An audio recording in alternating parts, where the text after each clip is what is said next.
recording. Got it. And I am keeping my video off because my internet's more glitchy than usual.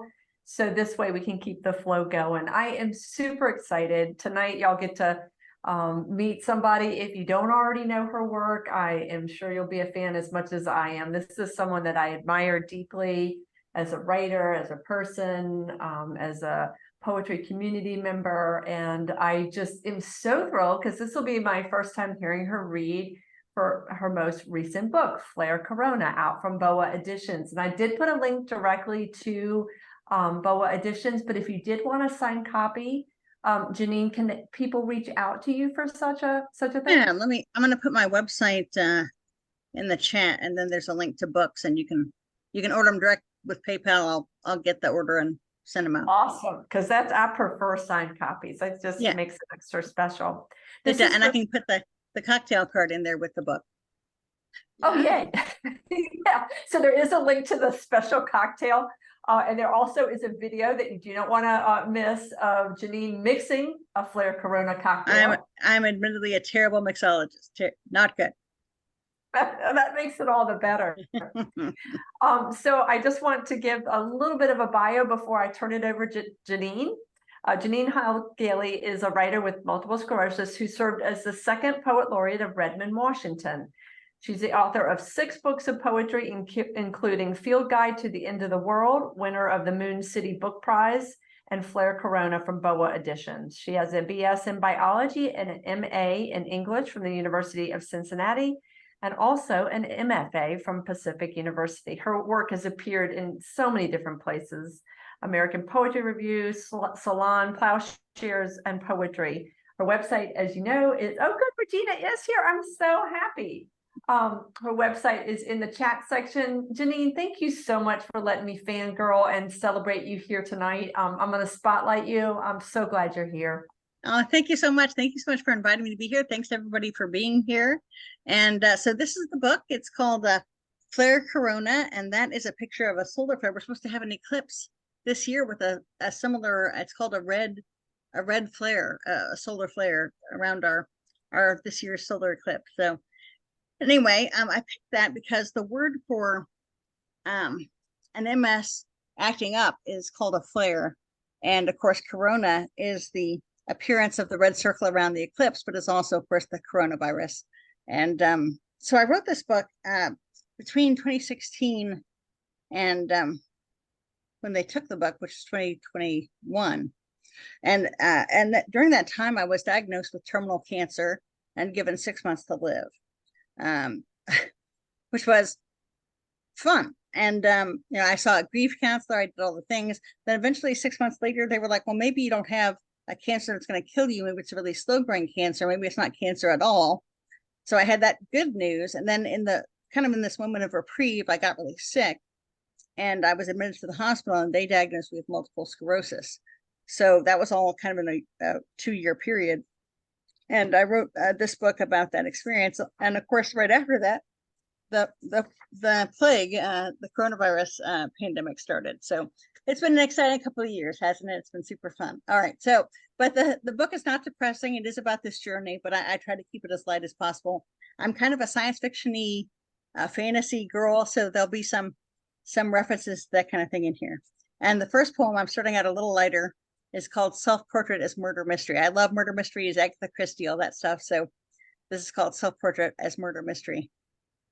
A luxury liner on the high seas loses contact during a storm. A train is trapped in perilous mountains and an avalanche of snow. A cabin on an island when the power goes out. The passengers are suddenly isolated and everyone is a suspect. The kindly nanny may be an American spy. The priest, who is certainly an assassin. Everyone else is a magician or a Nazi scientist. Every detail oozes with malice. A waiter who pours the suspect tea into a cup with studied grace. A newspaper headline that announces bombings in an obscure European town. The anarchist dragged out to be shot by the ever-present police. So many coincidences and red herrings that every missing ring, every lost suitcase inherits charged importance. What you love about these stories is the shoestring lace that ties everything together. The trail of clues like pebbles you could follow home to make order out of chaos. How we long for our lives to be as easily solved. What a surprise for the reader when the murderer turns out to be the narrator herself. The way she slipped out of the room at the right time with the gun. The way she misled everyone with her kind smile and rhinestone cane. So this next poem I wrote right before the pandemic, which was ironic. And poetry took it a couple months later. It came out in April of 2020. So the timing was ironic. It's called Calamity. Calamity. Your family is coming over for Thanksgiving. Even worse, it's snowing. Headless robots are playing soccer with your soul. UFOs have been sighted overhead. A meteor is definitely heading straight for you. It might miss, but then again. Tonight, a city is being decimated by Godzilla. Or was it a bunch of genetically engineered dinosaurs? Either way, I hope you're lizard friendly. Tonight, you have to give a speech, and that girl who hated you in 3rd grade will be in the audience. What have I ever done to deserve this? The prophet asked, carrying his robes in the desert. And God responds, how long you got? A plague of egrets, of eaglets, of egress. A black hole has just opened up and it is already swallowing someone else's sun. Did you see the team play last night? A travesty. Someone is always preaching about doomsday. Who are you wearing? Because tonight your life will be required of you. Grab a bag, a sword, a water bottle. Go out swinging. So that's my calamity before there was a calamity poem. The next poem I'm gonna preface by saying I grew up in a town in Tennessee called Oak Ridge, which is where they had Oak Ridge National Labs, which was part of building the first nuclear bombs. If you've seen Oppenheimer, it was a big part of that, and still is very contaminated by nuclear radiation. And we lived on a farm. We ate the farm food. Everything was contaminated with radiation. And my father actually worked in nuclear radiation cleanup with robotics. So anyway, this is called Irradiate. As a child, I was radiant. The land grew irradiated corn. Oh, hold on. Stop. Got something going on here. All right, sorry. Sorry, I'll start again. Irradiate. As a child, I was radiant. The land grew irradiated corn and tomatoes, large and abundant. Swallows and catfish carried the isotopes into water and woods. The sun rose each day, while the shadows of trees concealed government laboratories where my father worked. I grew up listening to the tap click of the Geiger counter. I grew up listening to the clicks on the phone line. I was still innocent, irradiated, to blast with radiation, to sterilize, food, medical equipment, person. I was waiting for a message from the sky. I knew what it meant to illuminate the fall of light in a painting, or an old window that irradiated a field of flowers, or the face of someone you loved, to bring the full beauty of something to the surface. I was irradiated by the gentle glow of the computer screen, by the microwave, by the sun growing brighter each spring, dimmer each fall. I meant I was full of radiation. I meant I was full of light. I meant I could give birth to nothing but light. So let's see. I'm trying to keep this a little bit lighter, so I could read all the poems. This is called My Life is an Accident. My life is an accident of DNA and radiation, a million missed chances for death to sweep me off my feet. Too many of this, not enough of that. A witch's spell for trouble. Red-haired and scarlet-fevered, born with wings and a tail, an immune system weak as a kitten, and a knack for being in the wrong weeds at the wrong time.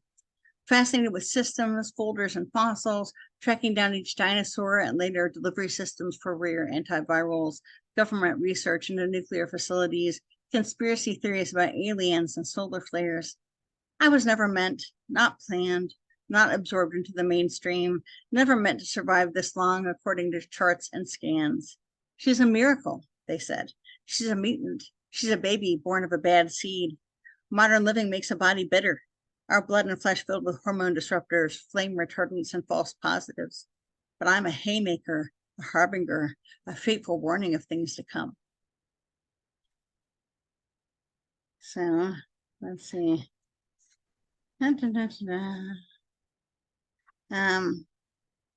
reading portents on the summer solstice since we just had the autumn solstice. We wake up in Seattle, shrouded in fog, darker than June should be. Someone's called in another bomb threat. This is how we'll remember this summer, a year of shootings and trucks plowing into crowds, the tourists running in terror on the television. The papers say the investigation will continue. This morning you dropped a bottle of peppermint oil, a shard of glass in the thick skin of your hand. All around us, the sharp smell of mint follows. The hummingbirds fight in the air over feeders and fuchsias. The cool day grows slightly sunny towards the end. In high school, the hot day went on forever, sticky until 10 p.m., lounging on the deck in Midwestern heat. What hothouse flowers we were then, growing up too fast in the pressure of those June evenings. Maybe we became explosive, unstable, unable to stay in one place too long. Restless, we drove into the west, these unsunny, persistent green shores where we wait out the rain patiently. We've forgotten the insistent hum that summer used to bring, the itch and swell of sunburn and bug bites. We've let the cold creep into our insides. I've become allergic to light. Funny story, I am actually allergic to light. I am somebody who has solar urticaria. Anyway, this is the darkest timeline. One that started with a roll of the dice, an election gone awry, a time of fire and flood. When we started to panic at every pandemic, went into quarantine, playing quarters, we've become the evil versions of ourselves, just trying to get back to the prime timeline, the one where everything went right, when our memories weren't clouded by calamity. That butterfly that flapped its wings, the animal virus gone rogue. We couldn't buy butter or bullets. We've waited with bated breath underground. When we emerge anew, it will be with new eyes. Our currency changed from cash to cashews and cheese sandwiches. You can't remember the taste of food without 10. You can't remember how to kiss. Your sense of time scrambled. You learn to throw a knife and gut fish. The darkest timeline has taken us the way of apocalypse, earthquake, supervolcanoes, and tidal waves. We can't take any more disaster. We've buried too many bodies and sheltered in place too long to forget.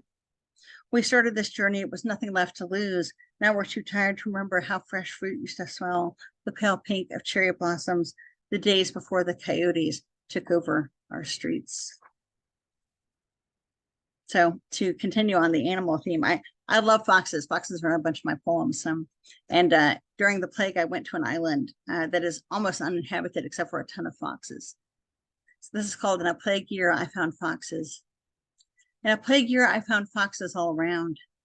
On islands, red fur, gray, dusky black, shades of autumn leaves, eyes amber and unafraid, standing in grasses, waiting for us. I found the fox inside me, curling up in twigs and fur, my sharpened teeth and hunger. I burrowed in to protect us from the plague. There was nowhere to run. Like flames in the forests, it was all around, lives going up in smoke. I never left the forest. I trusted only familiar paths, familiar smells, dirt, trees, beetles, berries that stained our mouths. I drew poems in the dust. I grew a tail. I left fox fur wherever I went. I don't know how I will come back, or if I will. Our burrow littered with bones and mushrooms, a home for the spirits of the dead. I could never outrun death. It is coming for us both. Enjoy the colors of this winter sunset, the rare branches, the visits of other foxes, their cries in the night, the softness around us, the tenderness of endings. So just a couple more poems, if that is okay. This is based on a true story. I really did plant a fig tree in the second year of the plague. This is called In the Second Year of the Plague, I Plant a Fig Tree. Because I want to know what it's like to be new again, Eden with green figs and honey. It'll be just you and me and maybe a snake for company. Already the roses are growing a thorn hedge around us. Listen to me, sing a new song, burn rosemary and rose petals. We'll become a city on a hill. We've paved the way with things we lost, cake flour, lipstick, a discarded pile of masks, smiling at us like ghosts. We've dreamed of this day, but did not remember how much it cost us. We've already forgotten the way things were before the plague. Nightclubs, sharing an appetizer with a friend, casual hugs, even accidentally brushing a stranger's hand. So we'll be born again, love, standing under this tree, new and shiny as apples, free to make a new world, free of memory, ignorant of God or virus, demon or machine, empty of knowledge, ready to start over, ready to start with a plate of green figs, under the juice of the ripening moon, ready to grow roots into the earth. So let's see. All right, 3 more poems. That's not too many. A conspiracy of ravens began. Do you remember the night before you died? The way the moon was a silver sliver, the wind pushed the dead leaves along the ground, and the ravens sat outside my window, the way their dark wings shadowed everything. The smell was of something burning, chemical and acrid. I used to sing songs about flying away. I used to be a believer. Do you remember that? I used to be bright as a flower. The night you died, what did you used to say to me? That you loved my nose, that you'd followed me anywhere. And now I cannot follow. It's so dark I cannot follow the shadows outside my window. The moon is almost nothing. Do you remember the last thing you said? The way the ravens outside were screaming your name, the way the whole earth shook beneath us, the way the night arrived as if it would never end. All right, 2 more poems. When I thought I was dying. When I thought I was dying, it was easy to love things. Birds, the flutter of branches, my husband who always has to be right. I thought, I will lose all of this. I hugged my cats more. I watched less television, except comedies, which drug me to sleep at night. Stupid 1950s sci-fi films especially. Maybe I loved them too. I loved poetry and wrote almost every day, thinking, I do not have time to write. The lights would flicker and threaten outages.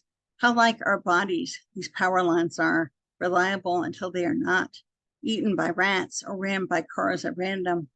You see how I thought everything was profound? My Netflix recommendations, passing a woman on the street and smiling at each other. I ate a lot more pancakes, something I hadn't done since childhood. I thought, maybe there will be a miracle. Maybe I will have more time. A temporary grant of extension. I will still do taxes and fill out forms at the doctor's office. I will still have time to be mad at traffic. I will stop petting random dogs. I'll have time to stop noticing the hummingbird or deer or stellar jay pause to look in my eyes that moment before. That's the thing about having time. You miss so much.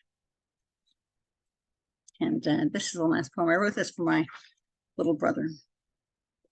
Wish you were here. Postcard from a pandemic. We talked yesterday about how it might be the last time we saw each other. What did we say then?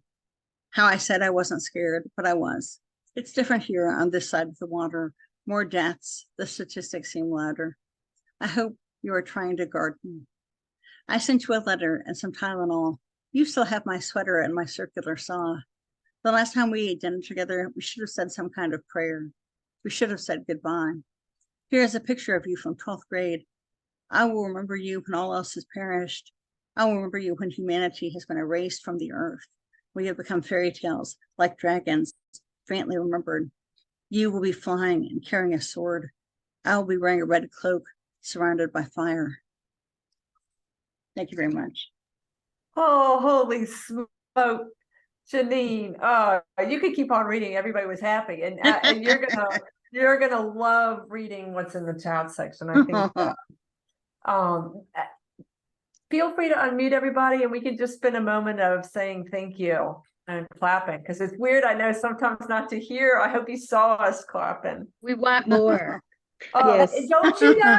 I rarely, we've never done that before, but I actually kind of do want you just to open to a page and let serendipity choose. I did skip like 3 poems, but are you sure you don't want to do a Q&A first, and I can read another poem? I'm happy hearing one now. All right. Oh, good. This is brilliant. Oh, thank you Yeah. guys. You guys are so It sweet. is. All right.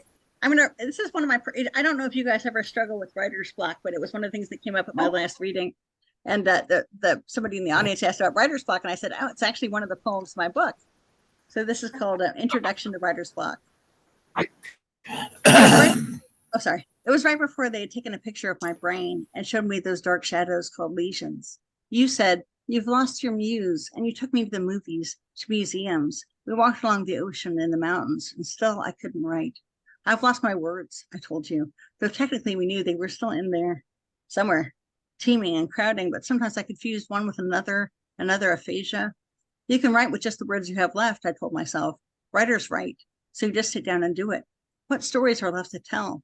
My brain has been crammed full of riots and police beatings, bombings in distant lands, the birthplaces of roses and pomegranates and apples, salmonella in the peanut butter, sunspots causing continental drift. You have to shove all that aside. Maybe listen to some music, that new band, something with dragons. Even at the end of the world, you can make fire. If you wait long enough, something inside you will ignite. Oh, yes. And wow. And see, once again, we're back to something that I saw a lot of people commenting. Jeannine, your last lines are always just like, Well, thank you boom. guys. Yeah, somebody actually wrote boom in all capital letters. So I knew she like Well, boom. thank you. Thank you. I know I do. I worry a little bit about this book being a little bit more of a, you know, my previous books are sort of more funny and light Yeah. and light, and this one's a little heavier. So I tried to balance that with a little bit of something.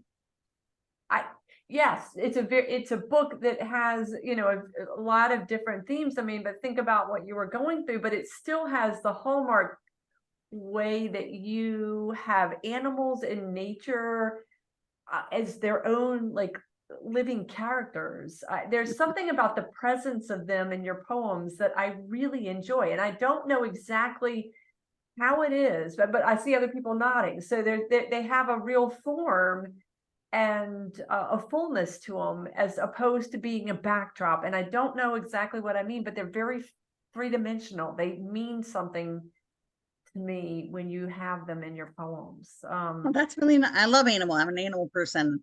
My first degree was in biology. I wanted to be a zoologist a long time ago. So that yeah, I still really you know, I spend a lot of time looking at animals and studying animals. So they do show up in the poems. Yes, but in a way that I deeply admire. You do also take amazing pictures, by the way. If y'all haven't seen some of her Facebook posts of like hummingbirds and the bird feeders and just animals in general and nature and awesome flower photography, Jeannine is your person.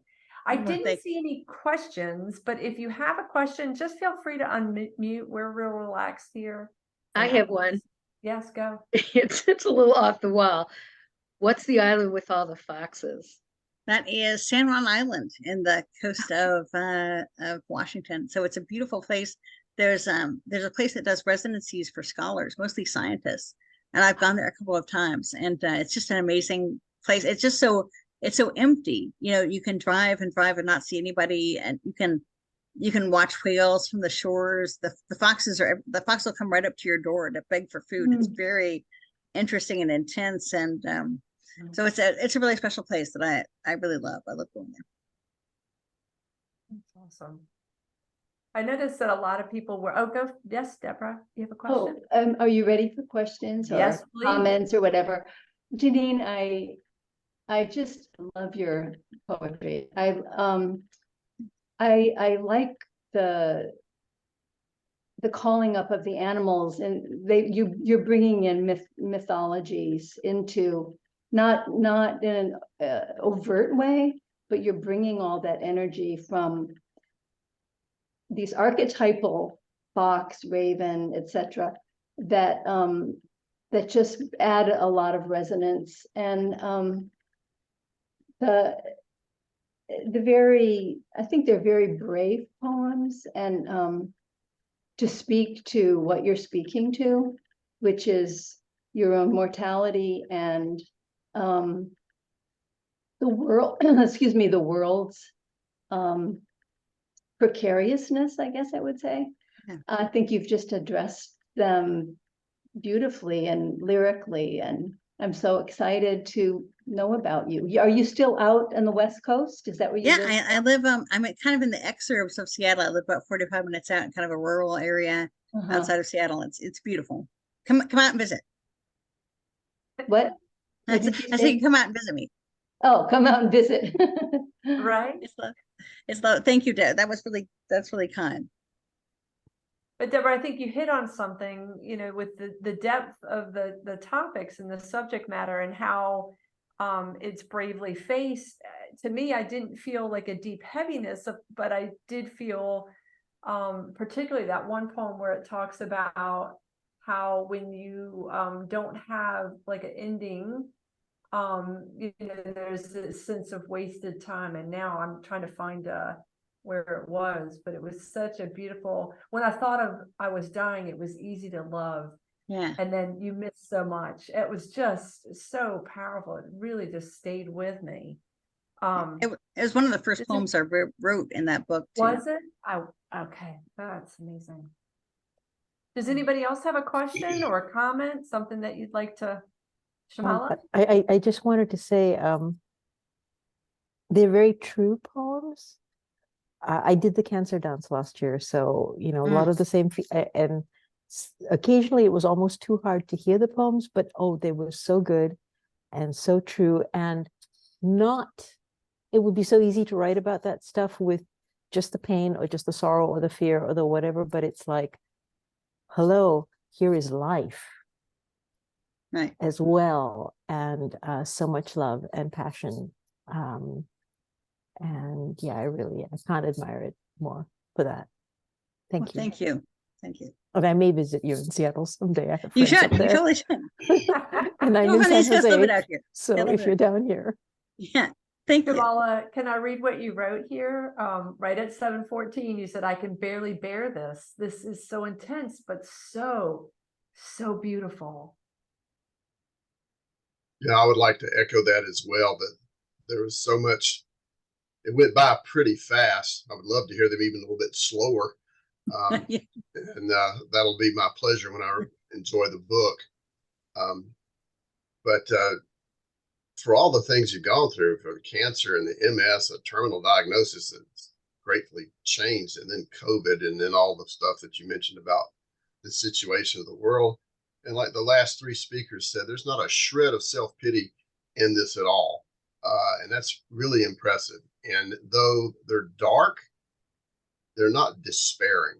And I always like that. I mean, it's great to tell the truth, but you don't want to beat people down into the dirt. Right. With your or own, yourself. Yeah, or yourself with your own despondency. So Right. though it's acknowledging it, it's also finding a way to lift it. And that's what those last lines do. And I was just very impressed. Thank you so much. Yeah, my little brother told me, he's like, read slower, read slower. Mm-hmm. Yeah, there was a lot to savor in those lines, and Yes. I was hard. I don't see how the people could type comments. I was just couldn't listen fast enough. Yeah, I noticed that the chat section will get quiet when people just are stunned, and this is a pretty quiet chat section for us, but I think a lot of people were doing exactly what you just said, was just sitting there with a wow, just the endless wow. Well, I started to that's type a spot couple on. of times, and then I realized I was missing the next line. I said, "Okay, I'm out. I'm not going to." I only typed a couple comments because I knew know. I was missing something, and I was like, I Exactly. can't miss it. That's right, Laura. Mhm. Yeah, so Jeannine, that is a high compliment from this crew, because we typically have pages and pages of chat section, and I saw everybody just kind of stop and just didn't want to miss the next line. Really beautiful. I'm curious about how you come up with your titles. Do you write your poem and then you title it, or do you have a title and then you follow that trail? How do you do that?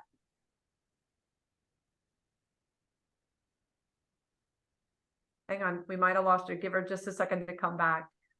She got frozen, just like I had to, take off my video because it was no good. So we'll just wait a second. But very good idea, because not only is she a master at how she moves through a poem and how they come to this organic yet incredibly powerful, not forced ending that is just amazing. But her titles are also multitasking. I mean, the words that she chooses oftentimes are multitasking on a variety of different levels, whether it's concrete or like with flair and it being MS, and then also of the sun.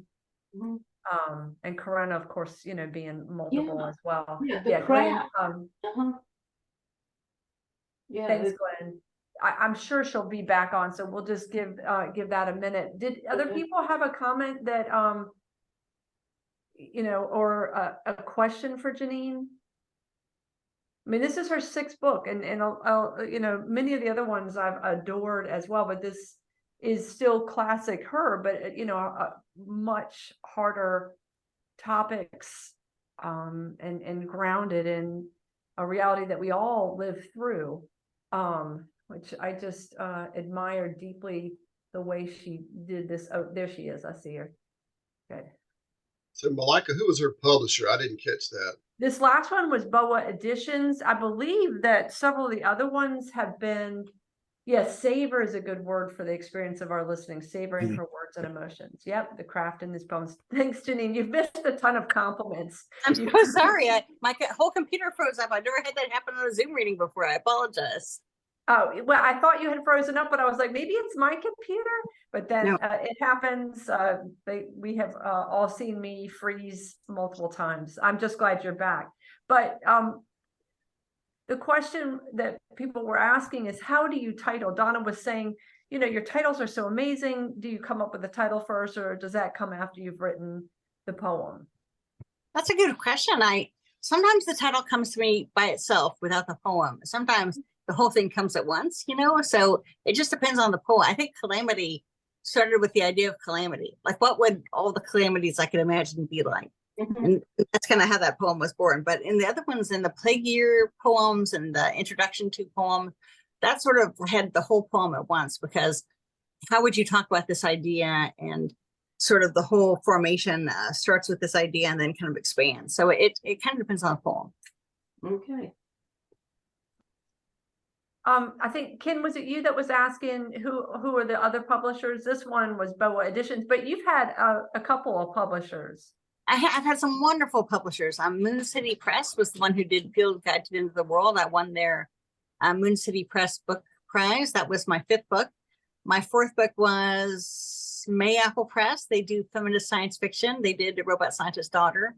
The publisher before that has actually closed, but they were in Ireland, and they wanted to do like new hypertext kind of poetry, and they did Unexplained Fevers. And the first press was Steel Toe Books. The owner of Steel Toe Books has sold it to a different press now, but it was a lovely little press in Kentucky. And so I've been really lucky with all my publishers, really. I don't have a bad word to say about any of them. But Boa has been wonderfully supportive. They have like a PR person, a marketing person, all that stuff. So it's really fun. That's awesome. And what was the title of Steel Toe Press book? I can't recall it right now, but that was when I first. Yeah, that's my oldest book. So that is Becoming the Villainess. The Villains. What was it? Yeah, Becoming the Villainess. There we go. I was going to say that was when I first got introduced to your work, and I was like, this is amazing. Becoming the Villainess. So, there's quite a lot out there. Yeah, there we go. But running that series, and the book covers. Is that something that you've had interactions with the publishers? Something Yeah, so it's interesting. The field guide, the field guide, which is this girl in a gas mask right before the pandemic happened. I mean, I just felt like it was so prophetic, and that was a young girl. I think she was going to college. And I gave her the idea. I said, I kind of want this girl in the gas mask, but I want it in like a homey kind of setting. And she did bees and a teacup and a radioactive teapot. It's really fun. And then the last one, I just told the person I wanted this, a solar flare, an eclipse of the solar flare. And she did this idea of having a neural network printed behind the sun. So it's sort of like beams from the sun, but it's also your own neurons, which is kind of cool. And before that, my good friend Michaela Eves did the covers for my first and second books, and a wonderful painter. And I actually bought the painting many years later when I could afford it, is Renee Lynch, who did this wonderful painting of a girl with a fox under like a field of poppies, which is pretty cool. Yes, yeah, that's so awesome.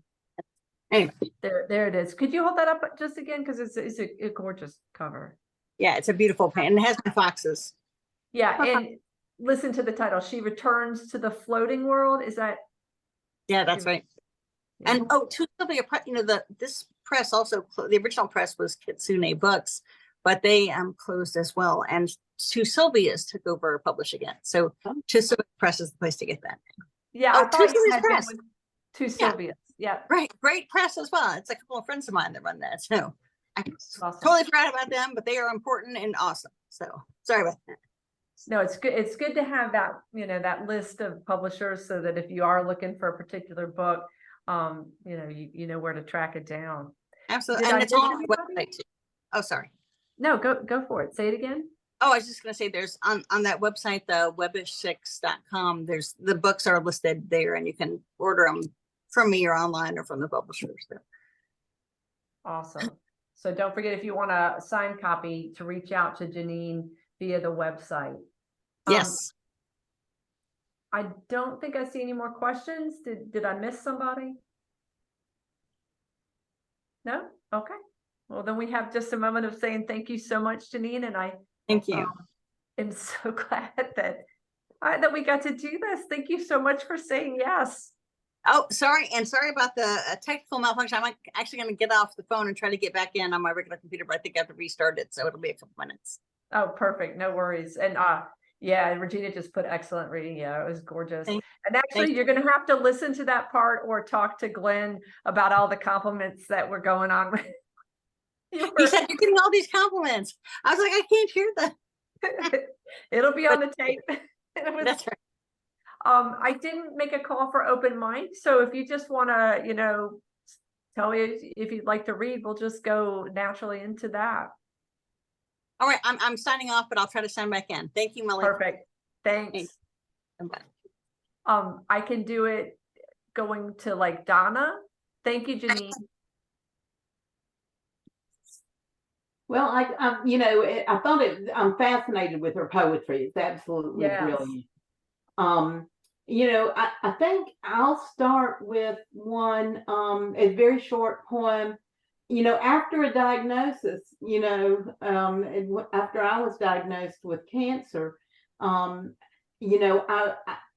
wanted things to be okay, so there's that longing there. Well, this poem, I titled it as Bliss. And it was after the diagnosis, it's very hard to make plans, so this was a time when I finally decided I was ready to make plans. Bliss. I live for morning coffee in thick Waffle House mugs, daily Scrabble wars and arguments about where we put things. This morning, we booked a trip to Las Vegas without buying trip insurance. Losing is an awkward companion, winning too. Today, I'll wear substantial shoes, put on an old coat, find money in the pockets. That is fabulous, Donna. Losing is an awkward companion. There is so much to it. Yeah, Laura and I did the same thing. Yeah. Yeah. Thank you for starting us off. I have Laura next, and then I've got Cal, Regina, and Shamala. If I've missed anybody, let me know. Well, I will probably go around. Okay, Deborah, I got you. Thank you. Again, hopefully. Everybody read. Yeah, that's the thing. This poem is called Tree Sentries. In the late afternoon gold light warm of your back deck, you gaze about, bend head to paper to write in the quiet surround of the guardian trees. They have forgiven you the felling of their brethren, and in their roots they know that it was necessary. These friends were not long for the world. Their roots, sensing the onset of death, no longer spoke of life, reduced to tired whispers in the dark earth. Thank you. Tired whispers in the dark earth. That was a poem for Karen about knocking down her trees. Oh, was She it felt really? terrible about it, but they were Yeah. dying. Yeah, they were. But I'm sure that was one of those moments of like sorrow. And she was here and now she's gone. We briefly saw her. She's just disappearing act here. Cal, I'm coming to you, and make sure to unmute.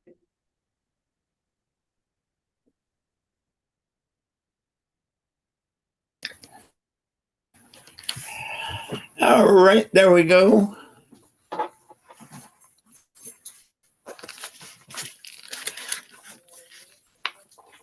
What? You're good, Cal. We can hear you. Yeah, okay. This is called What Does It Matter? What does it matter if I comment on Rilke commenting on the torso of Apollo? As discussed by Robert Bly, the torso pointed out to the poet by Rodin in a garden in Paris. Writing about reality, I bring up Burnt Norton, chuckle at how, as a child, I marveled over the poet's rationalization of irrational things, yet wonder what the birds in that garden say. Is the garden a room in my head? Einstein, a slow student in Ulm, a Jew in a Catholic school, read Kant of Königsberg at 10. What if he had come from Zurich and Heisenberg from Munich and they lunched with Eliot on Rodin's patio in Paris? Wilke walks outdoors. The sculptor offers wine. The question turns on just what Apollo was god of. Thank you, Cal. Is the garden a room in my head? That stuck with me. Regina, we are coming to you now. I see you are back from Ireland. Yay. I am back from Ireland and I'm still a little jet lagged. Oh, no doubt. I had a thing this morning. I worked today and I'm like, but I'm coming because I always hate when I miss it, so I'm glad. I'm so glad to see you. Yeah. So I went to Ireland, and so there's much to be moved by in Ireland. It's in a variety of surprising reasons, and so I've got pieces of poems here and there. This one I think probably has enough to share this evening. It is a poem based on a river in Ireland in Dublin called Pottle. I don't know if you've heard of the River Pottle, but the River Pottle is a river that flows primarily underground. But they say without Pottle, Dublin wouldn't be the city that it is today. It has done much to make, living possible in that particular area. So this is entitled River Pottle, Flowing Under. A river running from time before, under and persistent even till now. Surely she will stretch into time unending, carrying secrets and pain coiled into her DNA. She flows under and through, meets and mingles, dares anyone to define or decide her course. As she lives, she still lives. Keep living. Her pools collect, inky black, viewed derisively. And even as she splits, she connects two rivers, maybe more, extending their longevity. Her tides move in and out, in and out. Silent and mercurial River Pottle has felt the fear of the frantic, the forlorn. She has felt their scorn. She has sensed their need. She has held the significance of their lives in the memory of her currents. And Ma Pottle continues, seen and unseen, to move, to flow. Regina, that is gorgeous. Thank you. In the memory of her currents. Oh, that was and I love the musicality. I always expect that from you, and I'm always happy when I hear it. Thank you. Shamala? Funny, I was thinking just the same thing about, it's like a completely different subject matter, Regina, than some of your other poems, but it has the same rhythms. Right. And that was so cool. Right. Thank you. And yeah, it was nice to hear about your Irish trip too, because watching it on Facebook and it looked really cool. I was gonna read something a little more intense, but I think after Jeannine's reading I want to just go simple and warm. So, and I apologize if I've read this here before. I can't remember. It's called The Gift. A New England cottage with a strawberry milkshake pink porch floor at dusk, waiting, dreaming of children playing in the garden, their laughter rising to mingle with soft piano notes, celebrating counterpoint in sound to the smell of muffins rising in the oven. Hearing a heartbeat, the small bones of my body move. A new baby is born, proving the universe expands. Overhead, a sympathy of geese labor nestward, circling, every direction north, as the oven, breathing, warms our house. That is gorgeous. And I love the synesthesia of it all. I love all the senses. Well, once again, y'all have brought the fire. Deborah, we're ready for you. Thank you. I've really enjoyed this reading tonight. I just saw the Barbie movie a few days ago and loved it. And so I pulled out this old poem that's over a decade old, but I thought in honor of that.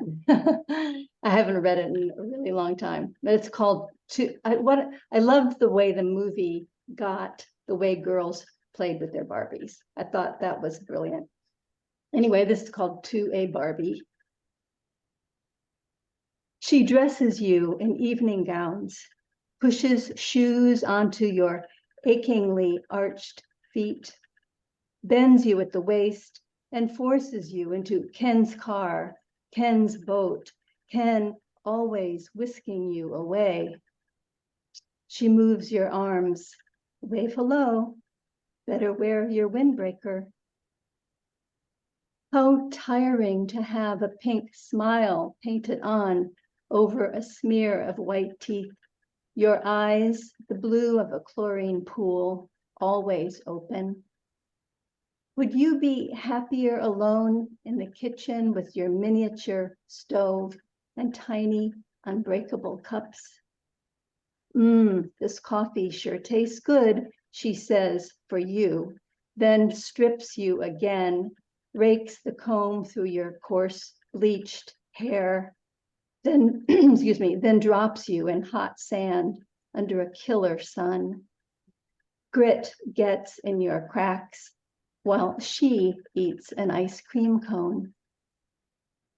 Naked, you wait, hurt, expectant, fated, never to be loved for yourself, but only as the plaything of this moody little girl, now coming at you with scissors in her hand. Oh no. Thanks, Deborah. Oh, yeah. Donna just wrote, and your poem is also the way we played with Barbie. Yeah, wonderful. Poor Barbie. And we get to go to Ken next. See that? Oh, yeah, it's been a tough month to be a Ken, let me tell you. A lot of pushback on that, but if you're like us, we look for things often in vain on Netflix to watch, and a lot of time we end up with a foreign translation movie. They're not always synced well. That inspired an idea for a poem, which ends up having a lot of malaprops, name of our favorite bookstore here in Asheville, and other word misuses. So this poem might work better on the page, but I'm going to try to pronounce it so that you can hear clearly what's going on. Bad dub. Something is off today, something not quite. Shadows lag, beeps arrive before backup. Words jump rail at the switchyard and smack into idling trains of thought. Even an extra slather of slackberry jam does not improve my rubber milk biscuit. Today is a bad dub, unsynced lines and lips. I wrote the wrong date on my colander and missed my doctor's appointment. I wanted her to take my pressure, rescript my glasses, tune my hearing aid to a station of the cross. I think I'll just pretend it's New Year's and start over lunch on some black-eared peas and dullard greens, drive back resolutions mapped when the dread on my tires was less thin. I love that. That's awesome. I'm sorry, dullard greens. It just was just just could not get Thank out of you. my head. And rubber milk biscuits. That is how I cook. Thank you, Ken. And Ken's going to be. We're going to be doing a book launch coming up. So In stay November, tuned. yeah. Yep. Super excited about that. So did I miss anybody? Christy? Well, I wasn't planning on it, but I got something I can read. Okay. Do it. I'll read this one. It's from the book, my book, Finding Her through Finishing Line Press, but I don't read this one often, so I'll read this one tonight. It's actually the first poem that got published when I got out of graduate school, and I thought I would never write again. This is Arid Harvest at High Tide. Curls of smoke dance above a glass of Chardonnay. Cool breeze ruffles strands of honeyed wheat falling upon my shoulders. Crashing waves, a siren song. Still, peace lurks just beyond my fingertips. Why delve answers swept beneath a surface of perpetual change? Thanks. Beautiful. Can you put the link to your book in the chat? Sure, I'll do that. Awesome. Did I miss any? Donna, I don't think I heard from you. Did you want to read tonight? No pressure. You know how slack we are around here. No, I read one to start. Oh, that's Yeah. right. My brain is okay. It was memorable, I can tell. Well, this is I'm kidding. so I will go ahead and show the cover, because last week I talked about the book that is unfinished memoir in dialogue that my friend Wes Stevens wrote to me via Facebook Messenger. We've worked on this for, I don't know, a year, and he has passed, but I had it published for his wife and daughters. And I thought I would read with, when he first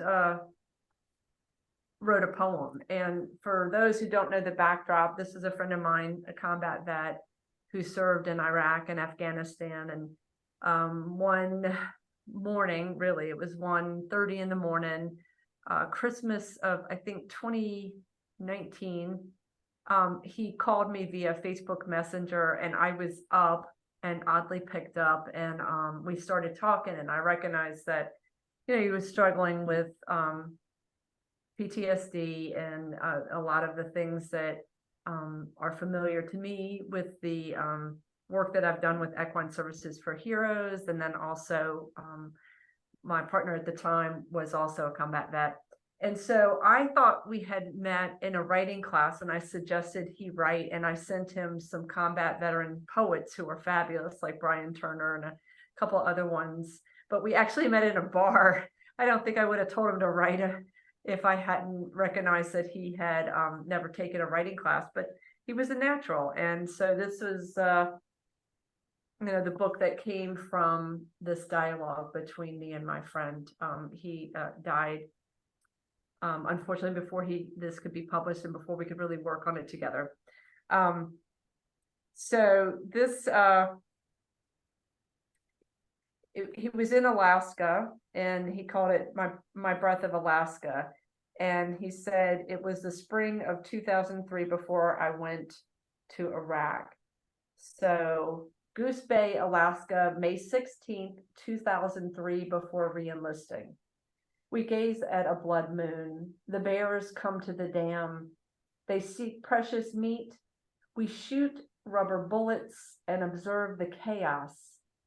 I'm not really sure why we were paid to do that. Plenty of fish for all. And that was the first poem he ever wrote. Yeah. Thank y'all for listening to it.